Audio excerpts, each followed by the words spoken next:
If you're tired of your filament being wet and not printing correctly and it's not like when you first bought it, well, I might have a solution for you guys. Sunlu's Dry Filament Holder. Stay tuned, we're gonna review it.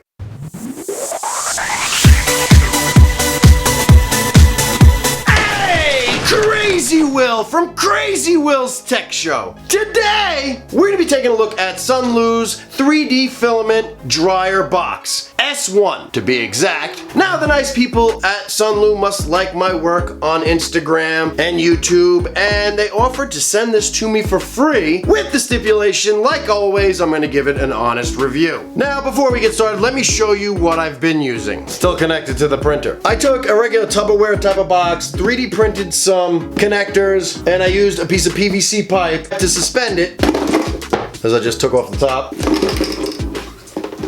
I got a piece of PVC pipe that just fell out, and I use a lot of these desiccant kits to keep the filament dry. And I got a little measurer right here, I don't know if you guys can see that, where it tells me what the humidity is in this container, and I crazy glued it. Not a very fancy way of doing it, but it does work. Right now I got 40% humidity in here. So yeah, that's my makeshift dryer box. I also have to make sure that I take the packets out every once in a while and put them into a dehumidifier, which is just a humidifier device. I'll show you a picture right here. I just use that, and I use that to put my spools in sometimes to get the moisture out. I've also invested quite a bit of money in these drying pellets. And then I made these 3D printed holders that go inside here, and I keep them in Ziploc bags. Now you might be wondering, Will, why are you making all this effort to keep the filament dry? Well, because it prevents stringing, clogging, layer adhesion, and layer shift. It's very important to keep this material at pretty much pristine condition if you want good prints. And if you're new to 3D printing, you probably don't know this, but if you're a veteran, you know what it means, especially with materials that, like TPU or ABS, attract water a little bit faster than regular PLA. But I do it for all mine because I feel that I get better results when the filament is at its driest. It even makes the cheaper stuff better, in my opinion. Now you might be wondering to yourself, what's in the box, Will? What's in the box? It comes with the dry filament box, the plug, because this is powered, and extra sleeves. Now the price of this bad boy, you're looking at $49.99, about 50 bucks for a filament dry box. If you go the other methods, by the time you buy the Tupperware containers, the silicone gels, and you print stuff and you put it all together and basically waste a bunch of time when you could just buy this, it's well worth it. Alright, so this is the filament dry box right here. It's got an LCD in the front and 2 buttons. I'll show you how those work in a second. And it opens up like this. Now, I did do some add-ons, and I'm going to leave them down below because I think they're pretty important. Now, this does show you the temperature, but I was doing testing on this, and I also put a temperature gauge right here. This hole right here is actually another filament hole, so you can make it go up, or you can make it go out right here where the filament goes. So you can pick 2 places where you want the filament to go. And then I added these little legs, so it would just hold at a 90-degree angle, and this would actually go to the other side, which, you know, in certain setups, it's great, but for my setup it wasn't so great. On the inside here you have rollers, and then you have the heating element right down here, which is really cool because it heats up and starts vaporizing all that extra moisture. First thing we need to do is turn it on, and this does not stay on all the time. It only goes into intervals. So to turn it on, we push this button right here.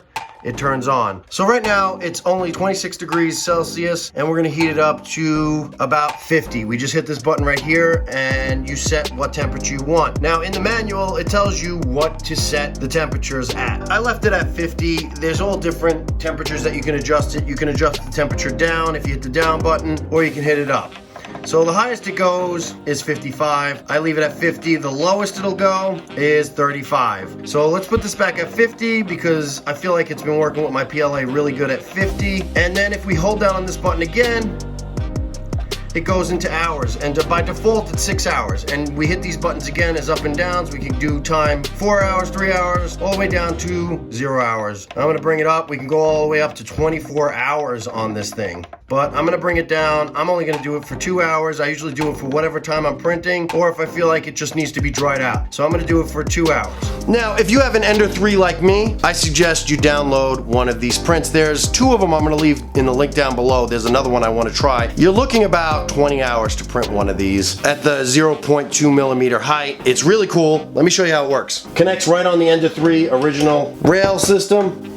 and you just screw it on just like so. And like I said, I'm leaving 2 versions because I've been testing it on this version. It's not bad, but I'd like it in the middle, and the other version will actually be in the middle, and I haven't had a chance to print it out yet. But what's really cool is this uses your existing spool holder and turns it into a Sunlu Dry Box holder. Like so, holds it right there. Unfortunately, the way the angle this is, you need one of these too as well. So you're gonna have to 3D print an arm to kind of snake it in there so you don't have any problems with, it was too much friction and it would mess up my prints. But going from the side, I had no problems with it feeding straight into the disc way from the side. But if you want it overhead like this, all you have to do is print this right here. So far it's held every one of my spools of filament, the 1 kilogram spools of filament. You open it up, and you slip it right in. Just like that. Put this right on the groove right there, shut it, boom, you're ready to go. Now it's at 45% humidity, and in 2 hours we'll see what it's gonna be. But I will leave links in the description down below for all the parts that you can print for this to make this setup if you're looking to do that for your Ender 3. Alright, so I did 3D print 2 test cubes. One test cube has filament that it's been printed with that's been left out for over 2 or 3 days, and another filament has been dried for 2 hours beforehand and then running while it was printing. So let's go take a look at those real quick.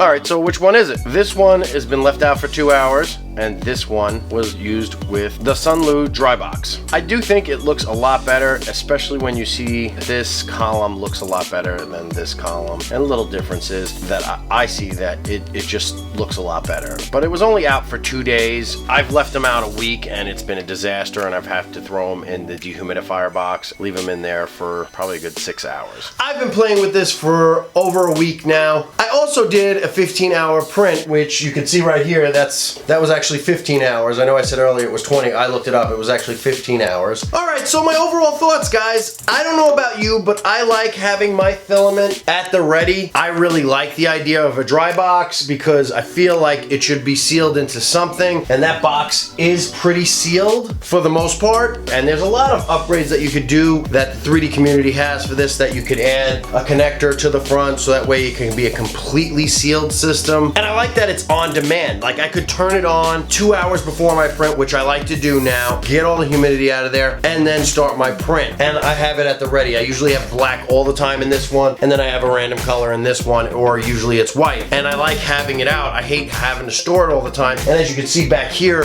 I store a lot of my filament, and they're all in plastic bags. I make sure humidity doesn't get to them, because I'm in an area there's a lot of humidity, and I think it's a big deal, especially for me. I've seen the difference between prints without humidity and prints with humidity. You know, when the moisture really gets in there, it doesn't print as well. It just doesn't look as good. I think for 50 bucks, for the amount of money that I've spent trying to keep my filament dry, this is a no-brainer. It's a win-win. I think it's a 5 out of 5, guys. I think they have a really great product. I really enjoy it, and I was looking at this way before they contacted me, and I'm definitely going to get another one for this printer because I don't want to constantly play with that box. Eventually, I will upgrade this box, but the fact that they gave me one when I was already going to buy one was awesome for me, and I get to share with you guys and really review what this dry box can do. For me, it's kind of an essential thing for my 3D printing. That's it for me, guys. Make sure you like and subscribe if this helped you in any way. And remember, if you want to see more of my content, ring that bell so you get notified when I make a new video. And remember, you can do anything if you put your mind to it. Later, guys. Alright, it's been about 2 hours. We're at 28% humidity. Not bad. Not bad. It's over. That's it, guys. I mean, there's other videos up there. Or if you want to do me a huge favor, click the like button, or subscribe button's even better.